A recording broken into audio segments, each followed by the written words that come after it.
اون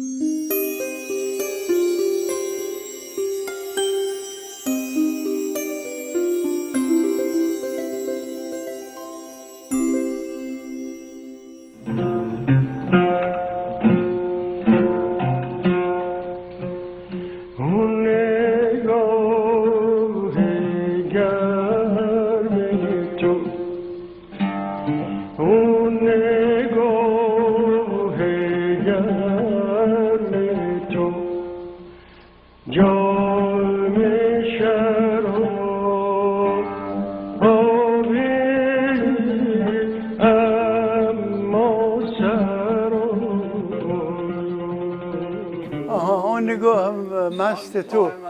بله این آهنگ قدیمی خرم آبادیه. ما اینو وحشی بود درستش کردیم، شعرشو خانم همامی افشار شعرشو گفت. ما خودمونم هیچ فکر نمی کردیم که این انقدر صدا بکنه. شد سرود ملی. ما هر جایی که برنامه گذاشتیم تا اینو اجرا نکردیم مردم نرفتن بیرون و فریاد میزدن زندگی زندگی. هنوزم نوارشی میخرن، هنوزم نوارشی میخرن. سال 47 در جشنواره‌اش اجرا شد و این در ماه ماهور به نام گوشه توسی یا خرم آبادی یا نصیرخانی سه اسم داره. این یه ملودی خیلی کوچیکی است از لرستان به نام حالوی گندمخره. نه اینو ما گرفتیم سنگینش کردیم، بعد یه گوشه‌ای بهش اضافه کردیم. آقای پایور زحمت کشید وارداش ساخت. خانم آقای افشار 4 ماه 5 ماه این کار کرد تا این شعر قالب آهنگ در اومد. اون روش زحمت زیاد کشیده شد. مایه محلی هم بود، اصیله، چیزی که اصیله بدل میشه. ولی خب این اگر مثلا در خارج بود ما میلیاردر شده بودیم. اینجا دزدیدن، از روش کپی کردن فروختن، از روش خوندن خرابش کردن. این کار طریق بندگی علی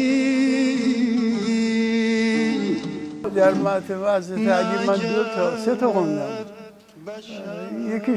یکیش چیز بسیار خارجیه مال قدیم ایرانه که با آقای یا حقی همکاری کرده، خیلی قشنگه. این یکیش با عوده، شعر مستقیر اصفهانیه راجع به حضرت علیه. یکی هم هست که در خانقاه ظهیر دوله درویش‌ها میخوندن. اینو با ارکستر آقای پایور زدیم. اولین کسی که حضرت علی رو در رادیو اجرا کرد من بود. هزاران غم بده بیتی بابا سهرم آهنگش من خودمه. تعدادی صفحه در 7-8 صفحه هست، 33 دور. اینا رو ما خوندم. با خالقی برنامه زیاد داریم. یک انسان کامل، یک انسان بدون عقده، یک انسان خدمتگزار. کاری که کرده هیچ کدوم نتونستن بکنن. ارکسترایی که موزیک گذاشته روش 20 ویولون 20 صدا میاد ولی شوره. این کارهای عجیب غریب کرده. به دستگاه ها وارد، به موسیقی ایرانی وارد، به تاریخ موسیقی وارد. قرار دلم کجا میروی با معروفی زیاد داریم. همایون خرم آخر سری با همایون خرم و بهار آمد که این مورد مؤاخذه قرار گرفتیم. یک دفعه بیشتر پخش نکرده، ممنوع پخش شد. شعر مال ابتهاج بود، بوشنگ ابتهاج. این برای 53 نفر که اعدام کرده بودن بر اونا ساخته بود. ما از همه جا بیخبری شعر ما داد ما خوندیم. یکی از بهترین برنامه ها شده. بهار آمد گل و نسرین نیاورد، بنفشه بوی فروردین نیاورد، چرا از سین چرا است بهار غم‌انگیز. بهار آمد،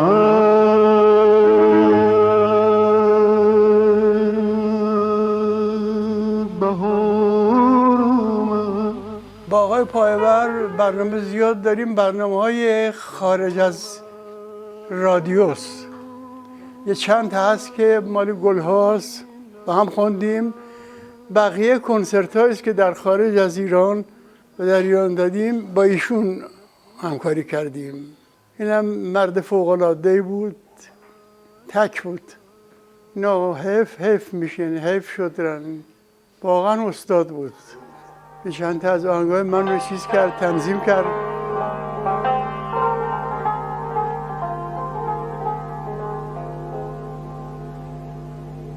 من عاشق جان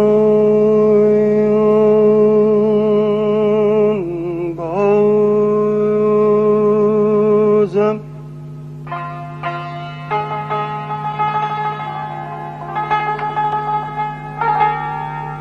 من عاشق جان بازم. من از کوچیکی رادیو گوش میدادم. این برنامه عربی که میگرفتن صدای عود منو متاثر میکرد و من عاشق صدای عود شده بودم، تا اینکه یه روز زودتر رفتم تئاتر، دیدم صدای قانون میاد، صدا عود میاد. رفتم دیدم 2 نفرن، اینا از جهودای بصره بودن که اسرائیل خواسته بودشون برن اونجا، در رفته بودن اومده بودن ایران.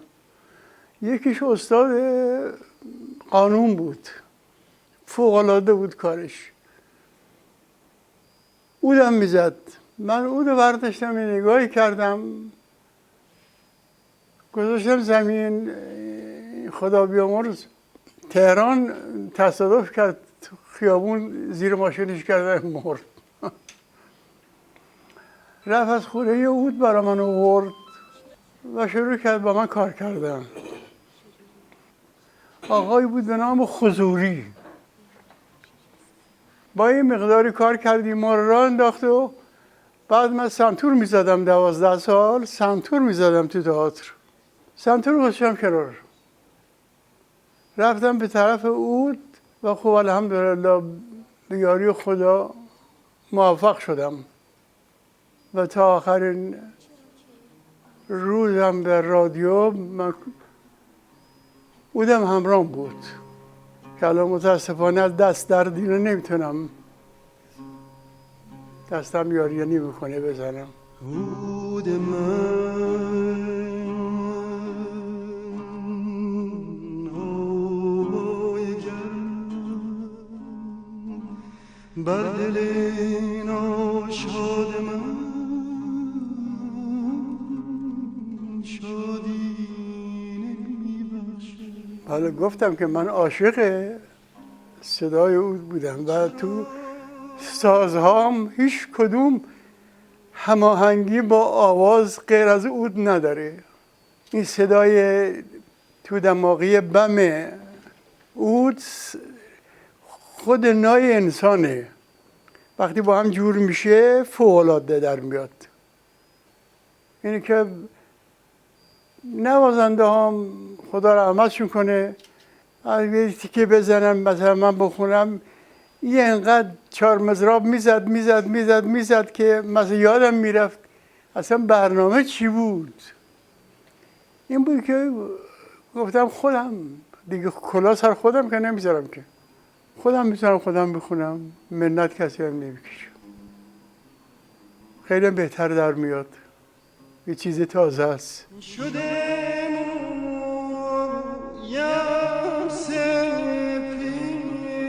موسیقی این حالو داره، همیشه فی‌البدیهه هست. ایشون یاد رفیقش میکنه، یه شعر میخونه، آهنگ میاد روش، یاد غربت میکنه، یه آهنگ میاد روش. اینا خدادادیه. برن کار کنن، همین یه 4 تا ردیف که یاد گرفتن نذارن کنار، دنبالشو بگیرن از خودشون مایه بذارن، از عمرشون مایه بذارن. این موسیقی یاد گرفتن عمر میخواد، عمر در عوض خواهد. باید عمر خرجش کرد، ناملایمات باید خرجش کرد، باید دنبالشو گرفت، ول نکرد. حتی تو خواب من نصف شب بلند شدم بود میزدم، خوابم میومد، ولی یه چیز یادم میومد بلند شدم. یه چیز خداییه. همیشه میگفتن که هنرمند یه سر و گردن از بقیه مردم بلندتره. چیزیست که خداوند عطیه کرده بهش، اون موسیقی، اون صداست. پیش خدا عزیزتر از بقیه است. یه شعری داره چیز مرحبا ای موسیقی عرشی سرود. اینا بزرگان میگن موسیقی از عرش نازل شده و مرتب هم میزنن، بعضی گوشا میشنوه. موسیقی عرشی سرود، از کجای عرش میایی فرود. گفتن بعضی وقتا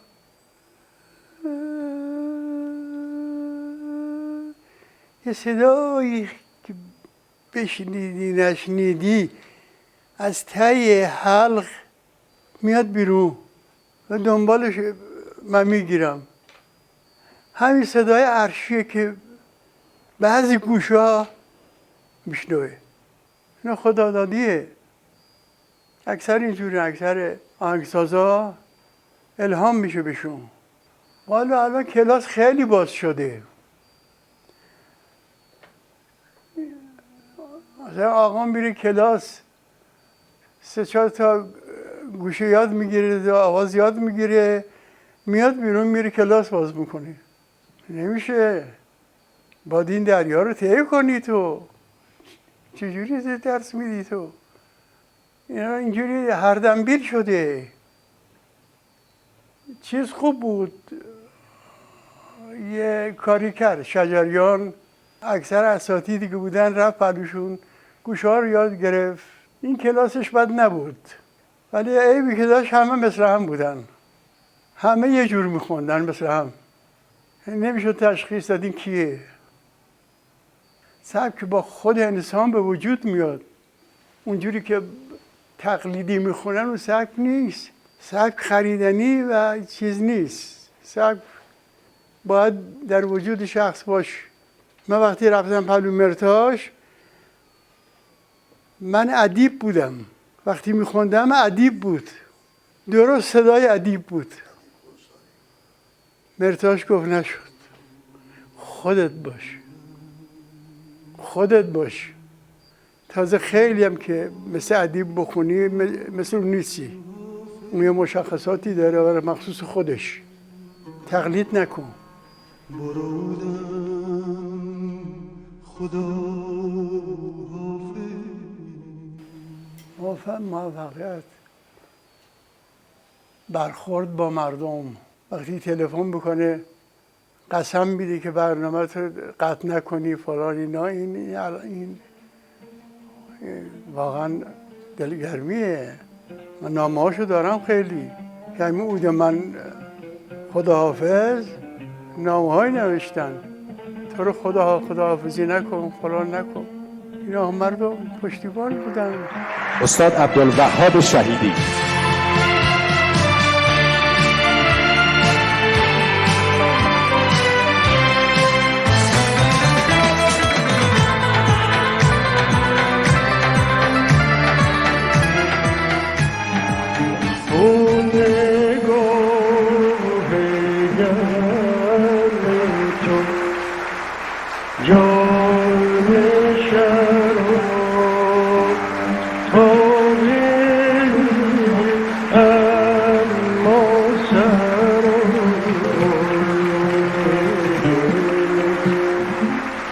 زندگی چشم تو